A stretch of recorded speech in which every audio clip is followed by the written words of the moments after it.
Let's also tell you that the Rise Mzansi, a new political movement in South Africa, says it is coming as a new political alternative for many South Africans who have been failed under the current leadership of the African National Congress.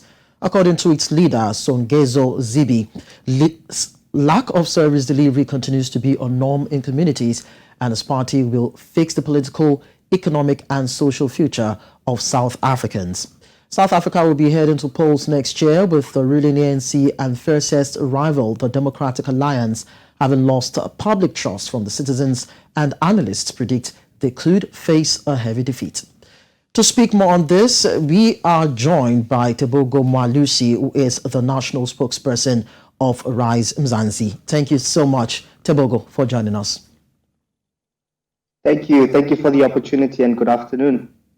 So what is the motivation behind the movement of this new political party? And of course, what is the overall vision of this party for South Africa?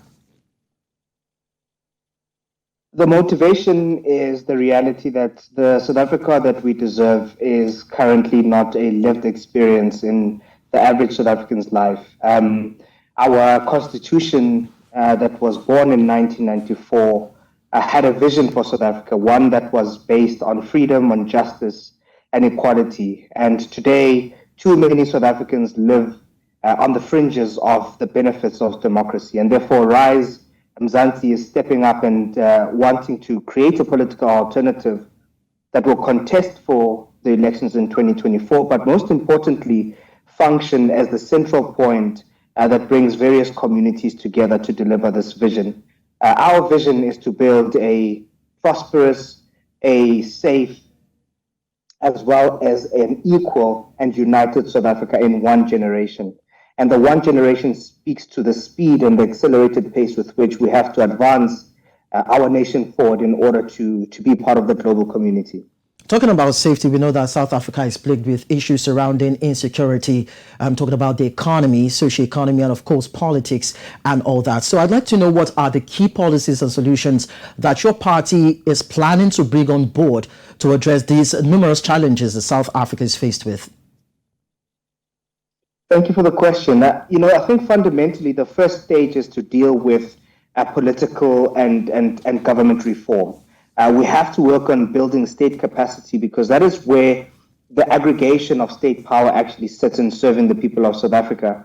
Political reform is absolutely important, because in 2021, when we went to the local government elections, it was very clear that 70% of the electorate that was eligible to vote did not vote, which is a telling sign in terms of just how many people believe in what is currently available to them.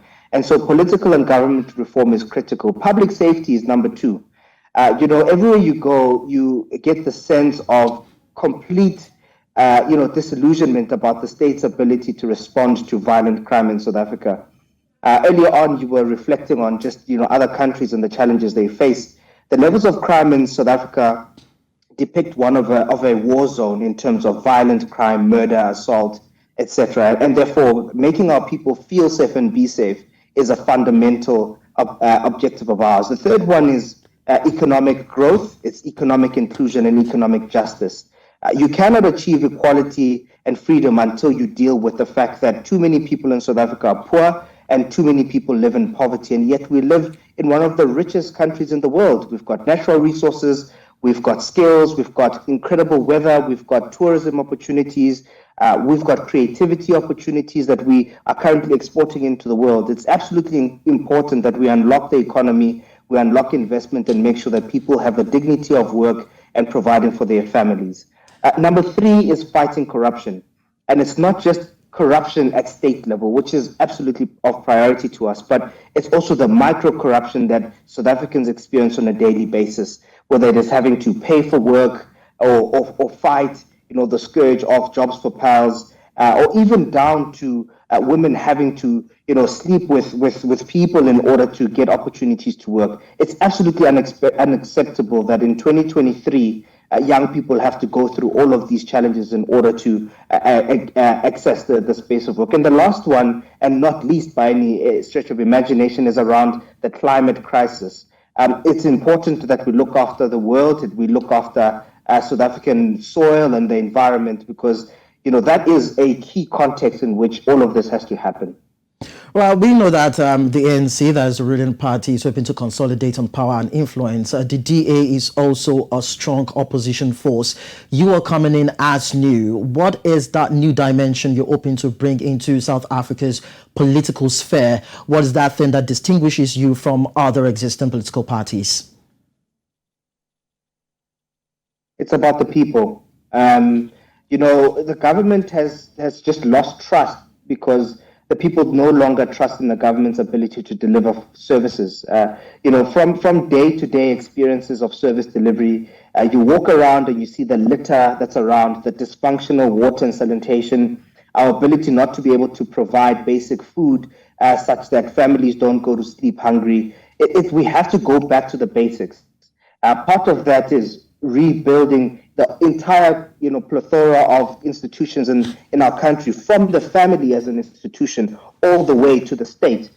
So what makes us different is going to be about where the people are with relevance and with relationship to the government. For us, we the people was a very important statement that's enshrined in our constitution. However, we are now shifting into a space where those are no longer just words, but action that impacts people's lives on a daily basis. Finally, Tebogo, we know that according to analysts, that politics has to do with alliances, collaborations, and winning the grassroots. And we're aware that some opposition parties, including the Democratic Alliance, are planning to have some sort of pact and oust or try to oust the ANC out of power in next year elections. What is your stance as regards that? Do you also have plans to form an alliance with maybe other political parties in the country? Or maybe there are some stakeholders that your parties are that you feel if you can become one and synergize efforts, you might be able to achieve your political goals?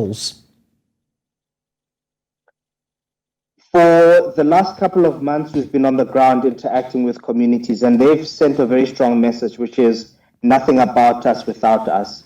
And therefore, when people speak about coalitions, as far as we're concerned, the first place to start is to understand what it is that the people are asking for and what they want. And therefore, part of the process that we have got in place is to drive what we call the Rise Mzansi, roadshows, which are embedded in building a people's manifesto. We have to understand what is the basis of the coalitions that people are asking for. It cannot be that political parties are the only space where we can collaborate and build meaningful connections. An antithesis to an idea is not enough for us to be able to embed ourselves in a way forward in a relationship and a partnership. There has to be an alignment of values. There has to be an alignment of priorities, an alignment of what it is that we want to do for the people of South Africa. And therefore, for us, it's about partnering with communities, but also partnering with civil organization and the civil partners in our ecosystem in order to listen better, but then to act swiftly to make sure that what we've heard gets put into place. Thank you so much, Tebogo. Wish you all the best. Thank you so much. All the best.